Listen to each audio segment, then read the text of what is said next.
Can everyone see my screen there? Yeah. Yeah, we got that, Eliza. Nice. Cool. So my name's Eliza. I'm the Customer Success Manager for the APAC region. We'll be going through the Downer use case today. So a little bit different to the typical construction use case that we're used to. This is more asset management side of things. So Downer was founded in 1933, so pretty old company and really, really large company. So they've got about 30,000 employees. We're currently just working with the New Zealand sector, but looking to expand into Australia as well.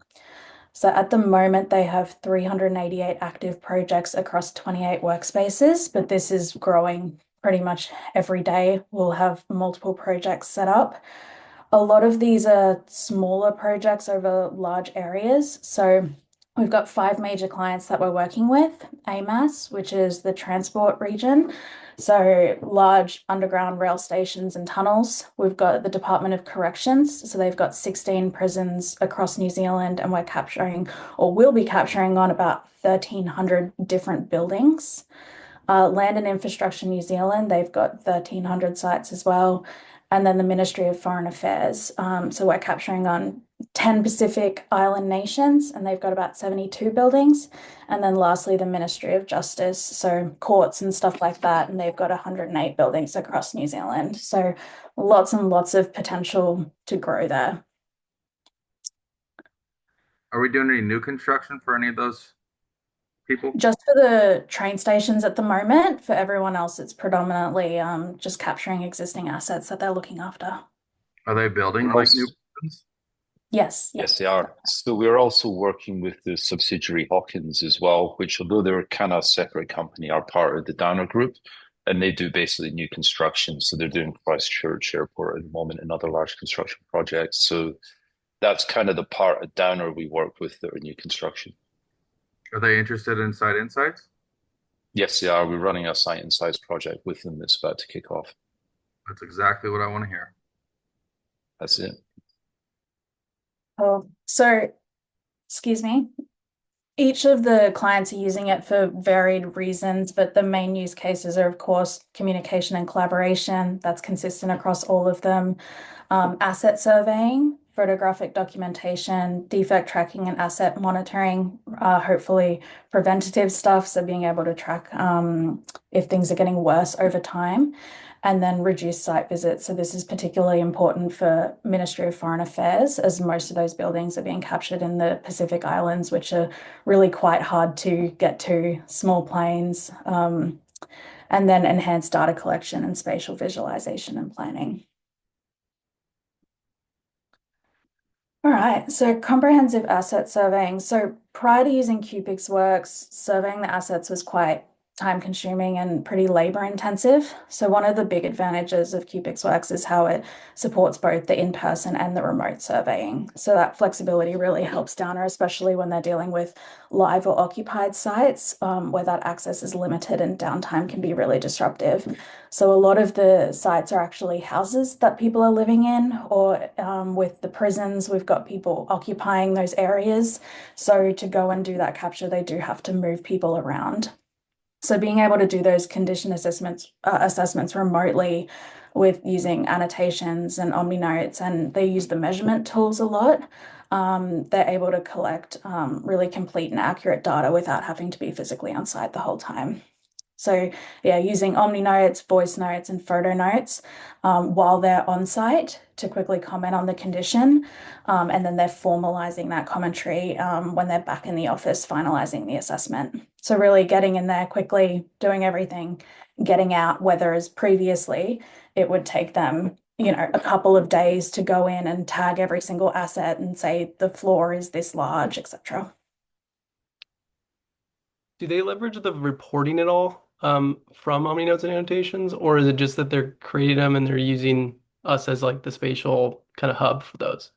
Yeah, so they're exporting the Omni Notes definitely, but most of the time what they're doing is they'll turn the Omni Notes into proper annotations where they can fill out all of the other fields that they have for their specific workflows, and then they'll export the annotation reports, and then they put it into their other asset management system. Awesome. Cool. So prior to using QpixWorks, they relied very heavily on individual photos for documentation. As we know, these lack a lot of spatial context, which can make it really tricky to understand the conditions and carry out those assessments. So with QPix now they can capture high quality imagery, and it gives just a much clearer insight into the conditions and makes those assessments more efficient and accurate. And then, of course, defect tracking and asset monitoring. There wasn't an easy way to compare imagery across different dates, which meant delays in identifying any defects or tracking the changes. But now what they're doing is they can easily compare that historical and current site imagery, making it easier to spot those issues early and proactively manage the asset conditions. And I'll show you a little bit later what that kind of workflow looks like with tracking it over time. But unfortunately, at the moment, with a lot of these being in the Pacific Islands or active prisons and stuff, it's definitely not a construction use case. They're not going to go in and capture every week. It's more they'll try to capture everything once a year. Cool. As I mentioned before, I'm kind of repeating myself here, but they have to make really frequent site visits to check on the conditions. So this shows some of the projects that we've been doing all throughout the Pacific Islands. And going there takes quite a lot of time. It takes quite a lot of resources. Even just going there to do the QPix captures takes a lot of time and resources. So them not having to go back to get a further understanding of stuff is really, really important. And yeah, as I said, they're often occupied by people living in these houses. So being able to go in quickly and capture the site is really valuable because they don't have to spend too much time away from their homes. Enhanced data collection. So previously, and it still is very manual of a process. But it's really hard to ensure accuracy because you're going in, you're trying to get stuff done quickly, you're trying to measure what all of the walls are, you're trying to tag every single asset. So being able to go in quickly, get all that information, and then check it later is really, really valuable. So for example, they'll go in one room and then they'll tag all of the different furniture items and then they'll log that into their system. They'll go the square meterage of the walls and the ceilings, and then they go and do an asset condition assessment as well. So now all of that can be done after the initial scan. This is a fun one. So spatial visualization and planning. So as many of Downer's assets are really quite old, they don't have accurate floor plans available. So a lot of the captures so far have just been relying on aerial imagery for reference because we have no available floor plans. Obviously, I'm giving the QA team a little bit of pain sometimes because we don't have that much ability to accurately locate all of the images, but we're getting through it. We're doing this initial capture, and then what they're doing is they're exporting those point clouds, they're putting it into other systems, and then they're actually creating floor plans. So using this, we're importing those floor plans into the system, and then the next time they do their captures, it's a much easier process. So we're predominantly doing this for the Ministry of Foreign Affairs and the Department of Corrections at the moment with the prisons. So are they doing a scan before to produce the floor plans and then Yes. doing they're deploying their use case? Okay. So they're not trying to deploy and do it at the same time. Because didn't you say they have mostly single scans? Yes. Yeah. So it's kind of a phased approach for these ones that don't have anything. So they're going out. Hopefully, we're getting as much as we can off aerial imagery, which can be difficult, especially when you've got large trees and stuff all over the place. So we're actually going into Google Earth, we're taking images, we're scaling them as accurately as possible, putting them over the map, and then they're doing their scan, pulling out the point cloud, and going from there. Gotcha. Cool. This is just an example of one of their documents which goes through how they condition grade the condition assessments. So what they'll do is they'll go do their scan, then they'll have all of their Omni notes as well, and then over time they can track the deterioration of those particular areas. And then this is just an understanding of what condition grades they're putting on it. So what we'll do is we'll have a annotations field, which has all of the different specifics for the condition grades, and then they go in and fill that out after they've done their initial walkthrough. But when they're walking through, they'll have their voice note on, they'll say, oh, I think this is pretty shit condition. And then they can go and do that later. How many projects do they have? 388 at the moment. What's the, so 388 projects, and then is this counting, is this all the same thing? Downer?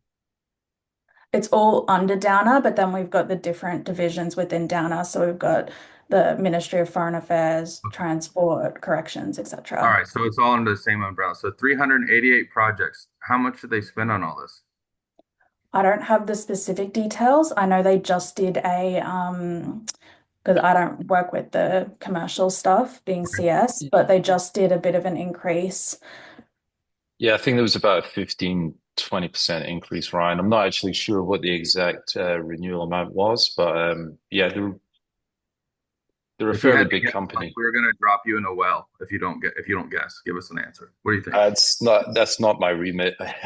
Oh, So yeah, Justin, I thought you I were believe the sales. Oh, sales. no, I know you. You're support. You're not sales. I got you. No, I I'm was just technical curious. director for Is it a APAC. lot? So yeah, that's not my bag. I can chat with Justin later, and we can, yeah, We'll check I'm with just can Justin let curious. you later, know. but Is it a it lot to was a really support? sorry, Sorry, it Ryan, was what was a that? really Is interesting it a lot one. to support? Not really. Well, I'll let Eliza Not answer too that. much. They're very self-sufficient. So we made sure that when we onboarded them, we had a plan in place where they train themselves all up. They create all their own projects. They do all of their internal training themselves. So we just support them from a high level if they've got any issues. So they're Yep. very, very self-sufficient. And we knew that from the beginning with there being so many projects coming on. But just with regards to the commercials, I won't go into too much Sorry, Eliza, detail. I might just quickly point out something. So Eliza's done an amazing job in basically supporting Downer and training the key people at Downer so they're completely self-sufficient. So we've taken a train-the-trainer approach with basically setting up Downer, and they manage their own projects and things like that. So they are very little work, even though they're a huge company. Sorry, Eliza, I just wanted to That's a point that good out. approach for this. I was just curious because we don't have anything like this, and it seems interesting. It's Yeah. really fun. And they're really, really engaged as well. So this is all coming from their internal documentation that they've shared with us. They've got full-on guides on how to set everything up. They've got full-on guides that say QPixWorks is used for this, and this is how we do everything. So it's really nice having someone where we're kind of not doing all of that work for them. It's really pushed down from a high level. Do they have floor plans and BIM models for these facilities? Only, so they have some floor plans, as I mentioned before. A lot of them they don't have floor plans. For all of the train stations, they of course have floor plans and BIM models. And then we're actually trialing Asset Atlas with them as well, because that'll be a really big one for them moving forward. That's good. Hey, Eliza, this is an interesting use case for some of us, especially if we're trying to build out an owner's story. You said something that resonated, but I'm curious if we have any data around it. How much it saves them in site visits? Like, do we have any quantifiable feedback in them, and like how much travel and expense they're saving, how much time they're saving? Yeah. It would be great if we kind of had some referenceable metrics around that we could use to help, sell the value proposition. Yeah, so that's something that I'm really working on quite hard. Internally, they're doing a lot of that. We just need to get it out of them at the moment. So that we're still very much in the kind of kickoff stage. I mean, even though we've got 388 projects, there's so much more scope. And what we're trying to do is just get everything captured at the moment. And then we'll go through and get more of that ROI. So I don't have too much. It's a work in progress, but we do have some customer testimonials.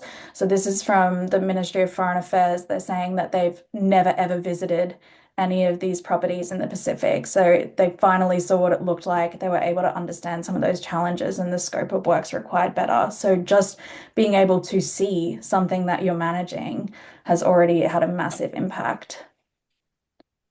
Yeah, I mean, if we think about what like a flight costs from New Zealand to Tonga or something, And Mm, not to mention the time, that's, yeah. $1,500, $2,000 they're probably saving Yeah, versus sending a person on site, right? absolutely. Yeah. It's a really, really good one. So future integration, we've got Asset Atlas. They're really, really excited about object detection. At the moment, what we're kind of doing is manually going through, tagging the assets, typing in the annotation.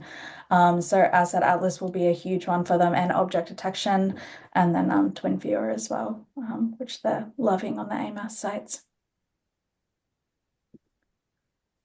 That's all for me. Any further questions? Have I done it in time? Great. Do you guys have Great. any questions? I think we had a lot of questions while while you were presenting. So we'll Yeah. move on to the next one, Home Depot. Thank you. Thank you.